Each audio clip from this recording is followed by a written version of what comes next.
Muy buenas tardes y muchas gracias por su sintonía. Antes de empezar el programa de hoy, quisiera darle el pésame a la familia San Pedro. Miguel San Pedro, un colega mío, su mamá falleció antes de ayer. Y quisiera destacar que además de darle el pésame en nombre de todos los abogados y amigos de ellos, el papá de Miguel San Pedro y mi papá fueron abogados juntos en Cuba. Miguel y yo lo somos aquí en este país. Y la hija de él es una destacada abogada to be, porque está en la Escuela de Derecho, al igual que mi hija. Así que aquí las cosas trascienden. Estamos ya en la segunda semana del lockdown, el paro, el cierre del gobierno. La semana pasada tuvimos un programa muy bueno y le agradezco mucho a las personas que nos hicieron comentarios y nos escribieron. Y hoy, para darle un poquitico de fondo y para dar un resumen histórico de lo que es este cierre, me es un honor para mí traer el creador de este programa, una persona que ha dejado marcas y siempre las va a dejar las huellas, porque gracias a él tenemos esta programación en español. La única manera que puedo hacer de justicia a esta introducción es decirle mi productor, mi mentor y mi amigo Luis Díaz, bienvenido. Gracias, no, es merecido todo eso que dijiste. Yo creo que esto no es una persona, esto es un grupo de personas que han logrado poder mantener esta programación. Es imposible que una persona pueda hacer eso. Muy bien dicho, muy humilde y no le creo. Pero bueno, vamos al tema de hoy. La semana pasada tuvimos aquí un invitado que, en resumen, hablando de este cierre que hay en el gobierno, dijo que más bien la culpa era del estado de nuestra nación, el cual antes de empezar este programa, don Luis, estábamos hablando de que qué ha pasado con el compromiso, qué ha pasado con la democracia, por qué estamos intransigentes. Y yo sé que usted es un analista que ha hecho un estudio de lo que es esta ley y quisiera ir hacia atrás, año y pico, 2 años, para buscar lo que es la raíz de este problema y que usted nos explique, por favor. Gracias, Luis Tocayo. Para mí es un placer estar aquí también en tu programa. No hay duda ninguna de que esto ha provocado el cierre parcial, porque no es un cierre parcial. Sí, todavía hay algunas funciones que se mantienen. Exacto, el cierre parcial del gobierno ha sido provocado por una ley, prácticamente, aunque ya ha cambiado todo eso, pero bueno, prácticamente por una ley que es el Obamacare. La cuestión de salud, de seguro, salud para el público. Exactamente. Esto en realidad se llama el Patient Protection and Affordable Care, que es darle la posibilidad a las personas que puedan tener un vehículo que le facilite poder recibir atención médica. Yo decía, para escoger cómo uno quiere pagar por su atención médica a base de seguro. Y para aclarar esto, yo creo que uno tiene que remontarse a cómo se creó. Se habla ahora, en estos momentos, de que esto es producto de un pequeño grupo extremista dentro del Partido Republicano, como el Tea Party, que tiene secuestrado a la mayoría y impide de que pueda hacerse el ejercicio democrático. Usted está hablando del cierre que tenemos en estos momentos, que estamos ya en provocado por el Obamacare, porque el Obamacare, y por eso quiero la ley, por eso quiero la ley, porque el Obamacare ellos querían de que no se le diera dinero. Correcto. Primero. O sea, lo que es el presupuesto federal, que empieza el 1 de octubre, no se aprueba, y al no aprobarse, que por cierto, destacamos la semana pasada que eso es ilegal, porque el Congreso tiene que pasar un presupuesto. Estamos en un momento de que dicen que no se aprueba esto porque tenemos la cuestión de Obamacare. Sí y no. Porque, usted es el abogado hoy. No, sí, no, porque se ha pasado 18 veces desde el año 76, ¿no? No, y se han pasado porque la Cámara de Representantes tiene la capacidad, por las reglas de la Cámara, de poder pasar el presupuesto total o pasar el presupuesto por departamento. Por supuesto. Se puede hacer. Y eso es lo que han hecho. Pero yo creo que antes de eso, me gustaría explicar cómo es que pasa el Obamacare. Usted nos estaba diciendo que hoy estamos siendo, no secuestrados quizás, pero estamos a la merced de un grupo minoritario dentro de la mayoría que controla, y eso es lo que sucede. Bueno, pues si te pones a mirar cómo sucedió el Obamacare, es una cosa interesante. Primera, ambas cámaras la tenía la mayoría del Partido Demócrata. Dentro de la Cámara hubo un grupo de extrema, igual que está el de extrema derecha, de extrema izquierda, donde estaban pues los Rangel, los Serrano, Pelosi, ese grupo que es de extrema izquierda, donde empezaron a tratar de que se pasara una versión sobre este acta de ayudar a las personas a que tuvieran un vehículo para poder recibir protección médica, que dicho sea de paso, empezó esto muchos años antes por republicanos, antes de Ted Kennedy. El Partido Republicano, para ser honesto, hasta Robert Doyle, hubo un debate con Clinton famoso sobre este problema. Es decir, que ellos también estaban tratando de crear un sistema para poder ayudar a las personas. Por supuesto, a las personas que no tienen seguro. Que no era partidista. Pero bueno, volviendo a aquella época. Sí. Entonces, ¿qué sucedió en aquella época? Bueno, pues yo te voy a contar porque tengo hasta los votos aquí. Fue partidista, donde la mayoría, por ejemplo, en la Cámara de Representantes se pasó esta ley 219 a 212. Bien, que fue pegadito. Sí, pero lo interesante de esto es que hubo un grupo bastante, diría yo, alto de demócratas, 34 demócratas que votaron con los republicanos, que eran una minoría de 178, porque estaban en desacuerdo de la manera que se iba a efectuar. En aquel entonces presidenta de la Cámara de Representantes, speaker de House, Nancy Pelosi, dijo, hay que pasar esto ahora y después vamos a leer la ley para ver las cosas que en realidad están dentro. Me parece que ninguna persona aquí va a firmar un documento sin leerlo, ni ningún abogado va a recomendar. Que en el programa que hicimos en aquel momento, la ley era una cosa así. Y yo me recuerdo porque yo me leí sinopsis de la ley para poder tener una idea. Y estamos hablando de miles de páginas. No, yo no creo que usted vaya a recomendar a ningún cliente suyo que firme algo sin leer primero. Por supuesto. Bueno, eso pasó así. Ella dijo, háganme caso, que hay que cumplir esta promesa y ya vamos a ver cómo se desarrolla. Cómo se desarrolla después.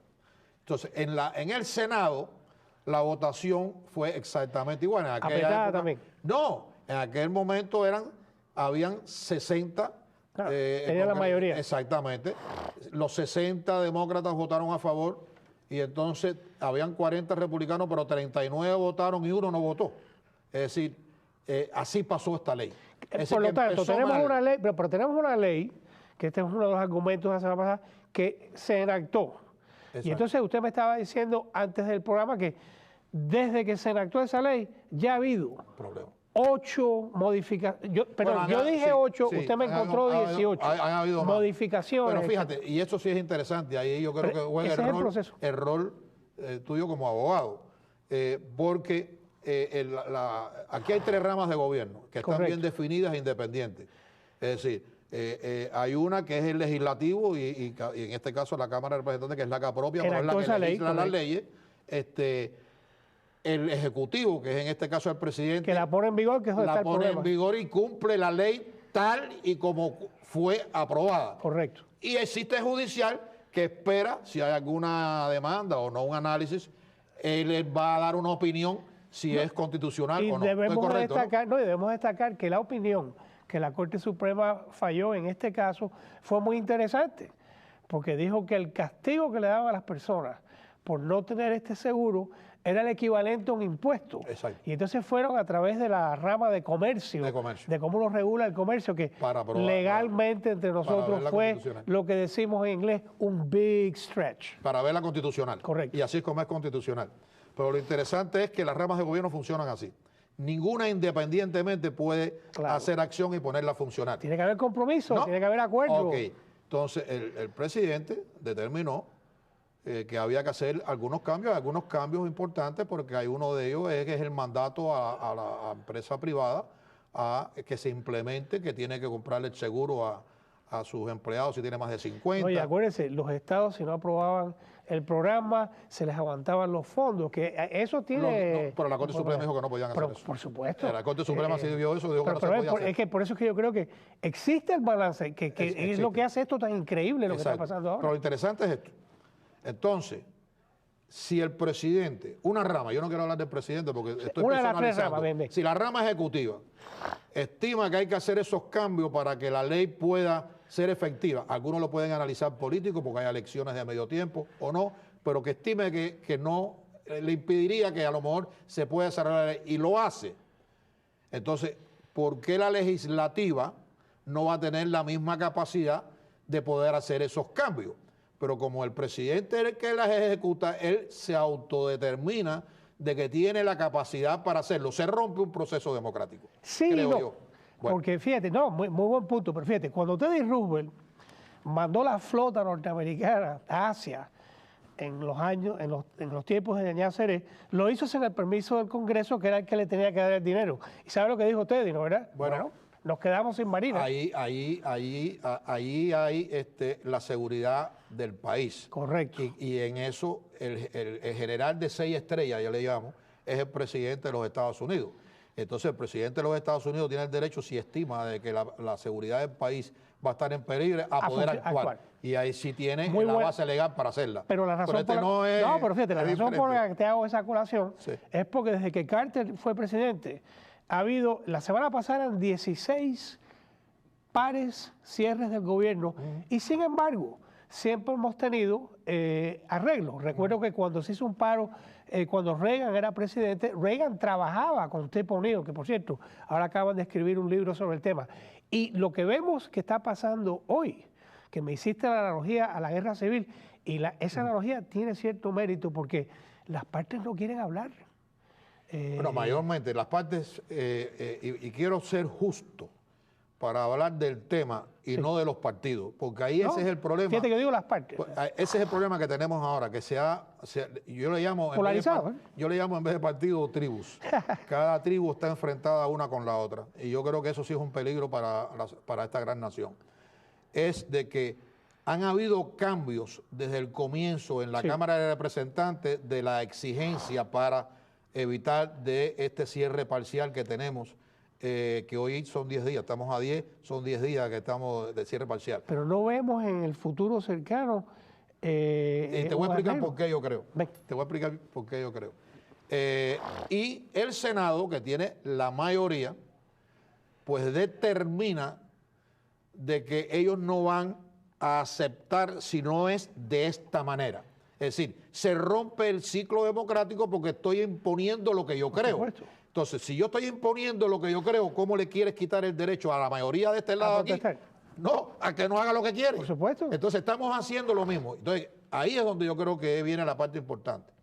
Que hemos tenido presidentes como Clinton o Reagan que han tenido ese liderazgo para poder lograr y sentarse y crear un ambiente de negociación. Y por cierto, hablas del presidente, yo también quiero destacar que los miembros de nuestra Cámara han estado dispuestos, porque si Newt Gingrich se sentó con Clinton y llegaron a un entendimiento. Y Tip O'Neill se sentó con Reagan. Sí, han llegado a entendimiento. Surgen entonces los estadistas. Ay, Carter tuvo también. Pero ¿dónde están los estadistas hoy? Bueno, el problema es que el presidente, yo creo, que por asesoramiento o por ideología, yo creo que por primera vez en la historia, y yo creo que Lincoln fue un ideólogo también porque no cambió en su trayectoria. Pero fuera de serie. Exacto, pero yo sí creo de que tenemos el presidente Barack Obama es un ideólogo y él cree, de verdad, conscientemente que lo que está haciendo es lo que se necesita hacer, pero no se da cuenta de que estamos rompiendo un proceso que ha mantenido este país por una cantidad,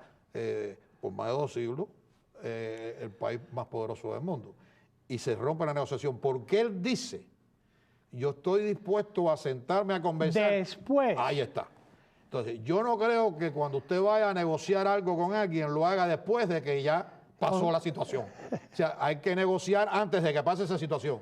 Y él ha dicho, no hay negociación. Entonces, ese es el problema donde estamos nosotros paralizados. Luis Díaz, perdóname hacer un paréntesis ahora, pero usted tenía un programa que usted estaba en contacto, además de lo que hace aquí, ¿no? Sí. Con el público. Ajá. Y recuerdo que he sido invitado y los comentarios son muy interesantes. ¿Cuál es el pulso de nuestra comunidad? Y, por cierto, ¿dónde es que se puede ver a Luis Díaz? Ahora te digo dónde se puede ver a Luis Díaz ahora. El pulso de la comunidad, si tú miras las encuestas, determinan que la mayoría no está de acuerdo con la ley. Con la incertidumbre. Porque no sabe, no conoce. Uno no puede estar de acuerdo con algo que uno no conoce. Claro, exactamente. Y nadie ahí es donde viene el problema. No valía la pena esperar un poco más y llegar a dar mejor la información. Pero eso es lo que decimos que es Monday Morning Quarterback. O sea, pero todavía podemos hacerlo. Esa es lo que yo quiero. Y ya está la información. Y todavía se puede arreglar. Se puede arreglar. Y cuando tú estás viendo que la que está al frente de estos civilians, la directora de Human Services, le hacen una entrevista este domingo pasado y ella no tiene la información, no tiene la respuesta. Donde estamos viendo de que esto, para darle la oportunidad a las personas a que entren en esa famosa página, para que encuentren información, está con problemas. te das cuenta que hay problemas. Bueno, acuérdate que este año, para empezar el año, no había ciertas formas para la declaración de devolución de impuestos, porque no se había aprobado cierta parte de un presupuesto. Entonces, lo que estamos viviendo ahora, esto parece que no es los Estados Unidos. No lo es. Este es otro país. Exacto. Y te digo en esto, la tosudez quizás a lo mejor del presidente, con todo el respeto para él, que ha hecho y se han utilizado, y yo creo que esto sí es política, la sensibilidad del pueblo de ambos lados.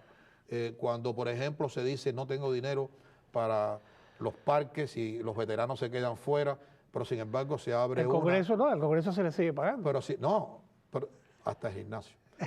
Pero sin embargo, se abre para una protesta de un proceso de inmigración. Pero la parte sensitiva, a la gente le duele.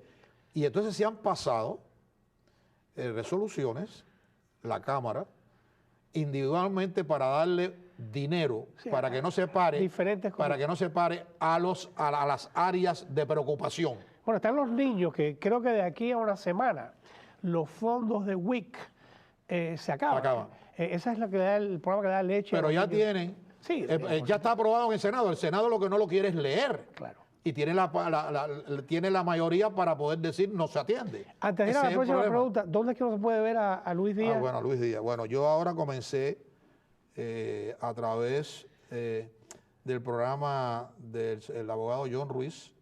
A quien usted le dio su entrada en los medios de publicidad hace mucho tiempo. Sí, señor. Como los ha dado mucho, ¿eh? Bueno, y entonces que se llama Morning Cafecito. Y ahora viene una nueva etapa en la cual él me envolvió en esta Luis, eso es bueno, porque eso le da participación al pueblo, al público. Y eso es lo que es la democracia que estamos hablando. Lo voy a demostrar. Vamos ya, ahora estamos de 8 a 9 de la noche, salimos en América TV, pero ahora a partir del lunes va a ser de 7 a 9. Y tengo entendido que va a estar nacional.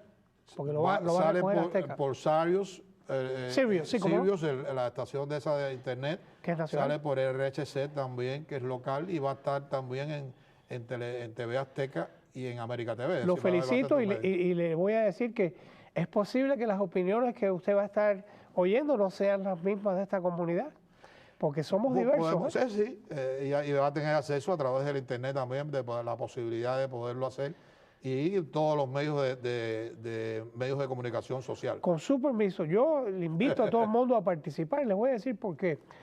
En todo programa no se le da a uno la oportunidad de opinar sin tener que fajarse con uno. No. Y usted le voy a, siendo justo, usted quizás no esté de acuerdo, pero usted deja que la persona haga su punto. Yo estoy de acuerdo en muchas cosas de la ley. Por supuesto. No. Yo digo, de acuerdo con la opinión de quien vaya a opinar. Una de las áreas en las cuales yo de verdad estoy en desacuerdo basado en mi percepción de democracia es que sea mandatorio.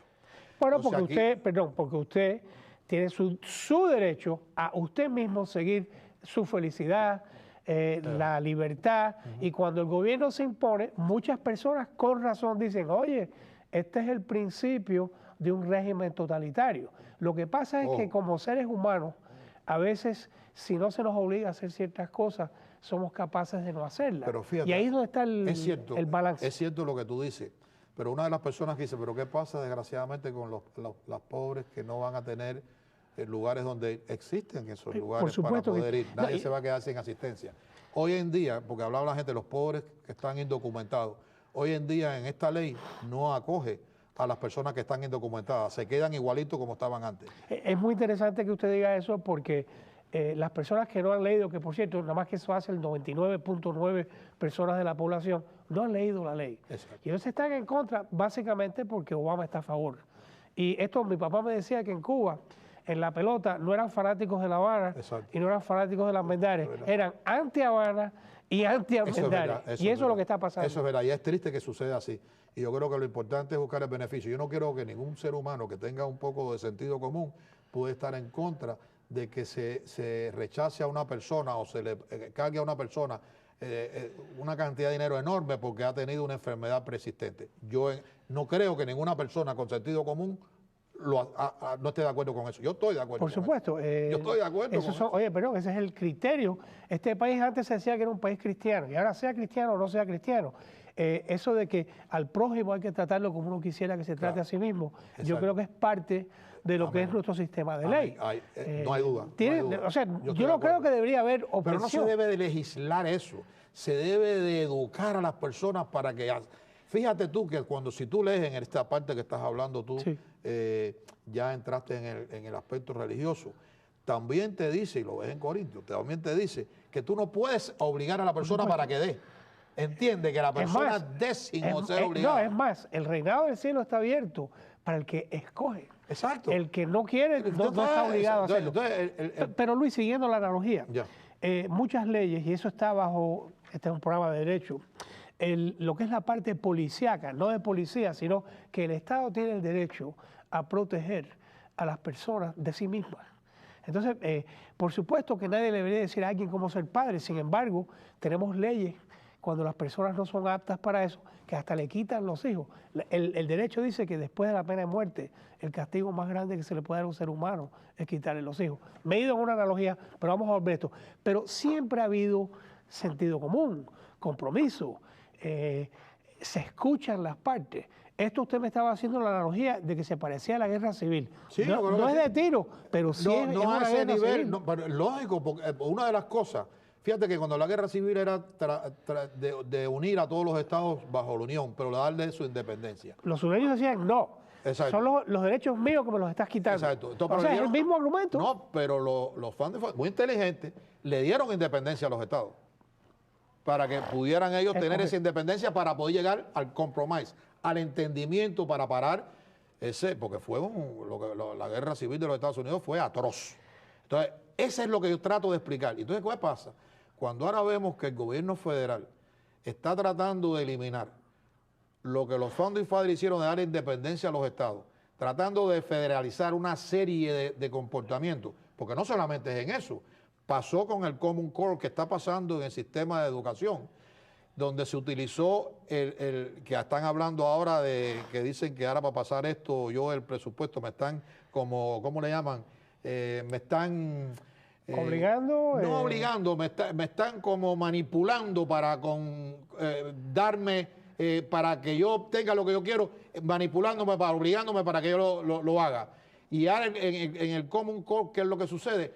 Le dieron a los estados, si usted participa, le vamos a dar millones de dólares para que usted lo pusiera en educación. Si no, y por mi necesidad, yo lo acepto, aunque esté opuesto. A mí me preocupa mucho eso. Y eso es lo que yo digo. Yo no creo que se deben de inmiscuir. Cada estado debe ser responsable de los ciudadanos de su estado. Estoy de acuerdo. Lamentablemente se nos está acabando el tiempo y no quisiera dejar este programa sin algún tipo de luz. Era la palabra que yo estaba tratando de buscar en español. Algún tipo de soborno. Soborno la palabra. De vez en cuando yo me acuerdo del español porque me habla a mí en español y me enseña a usted. Nos quedan 3 minutos. ¿Hacia dónde vamos? Cada vez nos estamos alejando más de lo que es una verdadera democracia y nos estamos volviendo en un híbrido que es para el siglo XXI. ¿Cómo terminamos esto? Yo creo que las grandes crisis... ¿Cómo termina esto? Yo creo que las grandes crisis traen grandes soluciones. Y yo creo que... ¿Viene un estadista que no tenemos? ¿Es un Ted Cruz? ¿Es Obama? ¿Quién es? Yo creo que cuando nos veamos que estamos en el borde del precipicio, que tampoco quiero hablar de que esto es como dijo Buffett y que repitió Obama, es una bomba atómica. Yo he escuchado y he pedido opiniones a economistas de diferentes áreas y en realidad no vamos a ese cataclismo. Sí, de imagen sí lo llaman, porque ¿qué piensa el mundo? No tienen la casa en orden, no hay duda ninguna. Pero económicamente hablando, que es lo que quiero explicar, yo creo que vamos a llegar a un entendimiento y yo creo que el presidente en su último discurso dio la posibilidad en la conferencia de prensa, aunque escogió quien le preguntaba y no buscó a ningún medio importante que hiciera las preguntas. Pero bueno, sí dejó entrever de que puede existir esa comunicación en la cual podemos entender que le podemos poner algunas cositas a esto que no es un clean como lo quiere el Senado, y vamos a llegar a una solución. Yo le espero que sea así. El último minuto lo va a tener usted, pero este es un país de ajuste y este país siempre se ajusta porque la naturaleza yo creo que nos protege. Antes quisiera despedirme de YY, de Kerry. de Mike, de Al, de Marco, de Ricardo, de John, de Susan, de Jared, de mi hija Ana, a quien le agradezco mucho su participación. Y si quiero sintonizar a Luis Díaz, ¿dónde es que lo puedo escuchar? Bueno, se puede tener por todos los medios, pero vamos a estar todos los días, de lunes a viernes, en América TV a partir de las 7 de la mañana, de 7 a 9 en estos momentos. Yo voy a estar muy atento porque yo espero que la solución venga de alguien que vea estos programas, porque el sentido común no se pierde y eso es importante en la democracia. Y Luis, quiero, antes de acabar este programa, elogiarlo una vez más porque esto que usted ha creado en esta emisora es una cosa que trasciende. Lo felicito mucho y el último minuto es suyo. No, pero yo creo que son todos los que trabajan aquí los que logran esto. El equipo técnico aquí es maravilloso, la participación y su cooperación es excelente. Todas las personas que trabajan aquí delante de la cámara son voluntarios, no hay ninguna agenda en particular, es traer la información como lo que es PBS, la televisión pública, y ese es el esfuerzo que se hace. Lo más importante de todo es que tenemos a veces que dejar nuestras tribus, tenemos que dejar nuestros partidos y pensar por la nación. Es más importante la nación que el resto de los demás. Esperemos que el pueblo americano piense de esa manera por su futuro y por el bien de nuestros hijos. Luis, muchas gracias. Espero poderlo traer aquí otro día. Y quisiera destacar que no ha habido un momento, los más de 5 años que llevo en este programa, que se me ha dicho a mí que puedo o que no puedo dar mi opinión, y por eso lo felicito a usted. Hasta la semana que viene, que tengan una buena semana. Gracias, Luis. Gracias.